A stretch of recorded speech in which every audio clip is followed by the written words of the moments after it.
Hello everyone, कैसे हैं आप लोग। उम्मीद करते हैं कि अच्छे होंगे। आज मैं दोस्तों आप लोगों के लिए 15 से 26 नंबर तक का क्वेश्चन लेकर के आया हूं, जो प्योर प्रीवियस ईयर होने वाला है। सो दोस्तों, आप लोग इसके अकॉर्डिंग आप लोगों की तैयारी कैसी है, कमेंट बॉक्स में ज़रूर बताइएगा।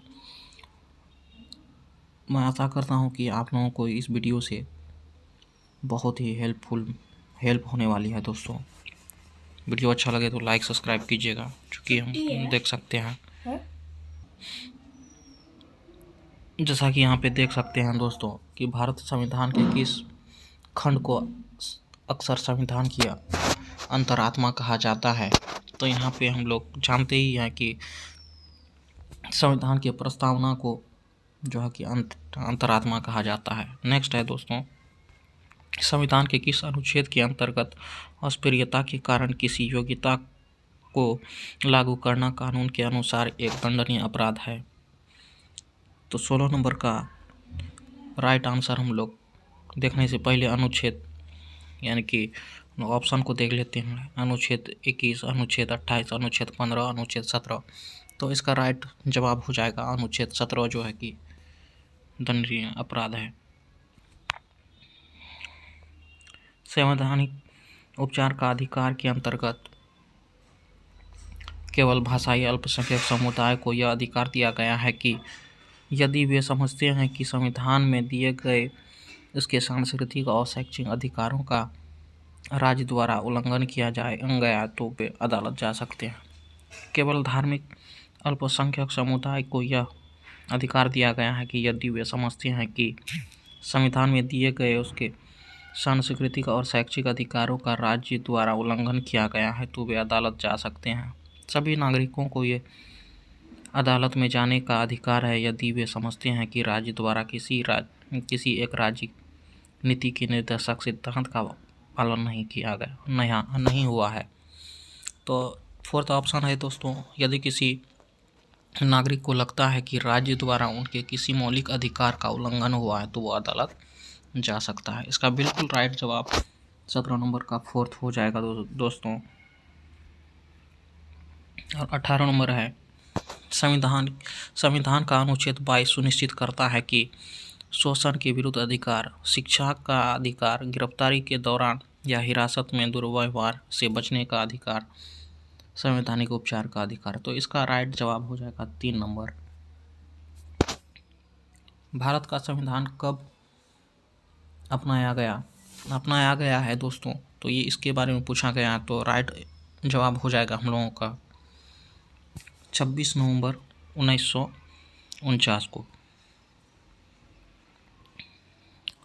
और 26 जनवरी 1950 को पूर्ण रूप से लागू हुआ था। इस बात को आप लोग ध्यान में रखेंगे।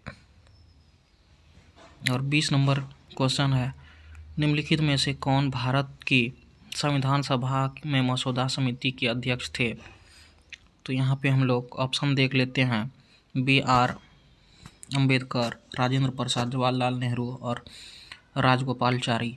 तो इसका राइट जवाब हो जाएगा 1 नंबर BR अम्बेडकर, जो है कि मसौदा समिति के अध्यक्ष थे। 21 नंबर क्वेश्चन है, भारत में अस्पृश्यता प्रथा के कारण निम्न में से किस मौलिक अधिकार का उल्लंघन किया जाता है। ऑप्शन दिया गया है, स्वतंत्रता का अधिकार, शोषण के विरुद्ध अधिकार, संवैधानिक उपचार का अधिकार और समानता का अधिकार।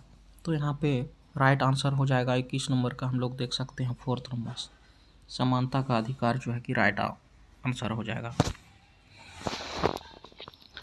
भारत के संविधान के अनुसार निम्नलिखित में से कौन सा मौलिक अधिकार नहीं है। शोषण के विरुद्ध अधिकार, धर्म की आज़ादी का अधिकार, संपत्ति का अधिकार, शिक्षा का अधिकार। तो यहाँ पे राइट जवाब हो जाएगा इसका 22 नंबर का, संपत्ति का अधिकार जो है कि मौलिक अधिकार में नहीं आता है। 23 नंबर क्वेश्चन है, रंग भेद की प्रथा पर दिए गए ए और बी कथनों पर विचार कीजिए। यह प्रथा जातियों के बीच भेदभाव करती है परंतु सभी को मत देने का अनुमति प्रदान करती है। यह प्रथा जातियों को एक दूसरे से मिलने से रोकती है परंतु सभी को समान रूप से सार्वजनिक सुविधा प्रदान करती है। ए और बी दोनों, ए सही है, बी सही है, ए और बी दोनों सही है। ये जो है कि दोनों गलत है दोस्तों, इसलिए हमारा 1 नंबर राइट होगा। 24 नंबर क्वेश्चन है, प्रदूषण रहित हवा का अधिकार भारत में किस मौलिक अधिकार के भाग के रूप में स्वीकार गया है? 24 नंबर का हम लोग ऑप्शन देखेंगे, आज़ादी, समानता, जीवन और न्याय। तो ये जो है कि हमारा हवा लेना, हम सांस लेते हैं, हम सांस जो लेते हैं हवा के द्वारा ही लेते हैं, तो इसलिए जो है कि हवा के द्वारा नहीं, सॉरी दोस्तों, हम लोग नाक के द्वारा सांस लेते हैं और हवा से ही बनता है ऑक्सीजन, इसलिए हमारा जीवन का मूल आधार होता है, इसलिए हमारा जो है कि जीवन राइट आंसर हो जाएगा। ऐसी राजनीतिक व्यवस्था जिसमें एक से अधिक स्तर की सरकार को डैश कहा जा सकता है। यहाँ पे 25 नंबर का राइट आंसर हो जाएगा संघवाद। संघ में जो है अधिक सरकार रहता है। निम्नलिखित कथनों पर विचार करें और सही विकल्प का चयन करें। संविधान का उद्देश्य देश की राजनीतिक व्यवस्था तय करना होता है। संविधान का उद्देश्य अपने देश के राज्य के नागरिकों को सार्वजनिक और निजी जिंदगी को निर्देशित करना होता है। सही विकल्पों का चयन कीजिए। यहाँ पर दिया गया है ऑप्शन में, ए गलत है, बी सही है, ए और बी दोनों सही है, ए सही है, बी गलत है, ए और बी दोनों गलत है। तो 26 नंबर का राइट आंसर दोनों हो जाएगा। आज तक के लिए इतना ही दोस्तों। वीडियो अच्छा लगे तो लाइक सब्सक्राइब कर दीजिएगा। Thank you.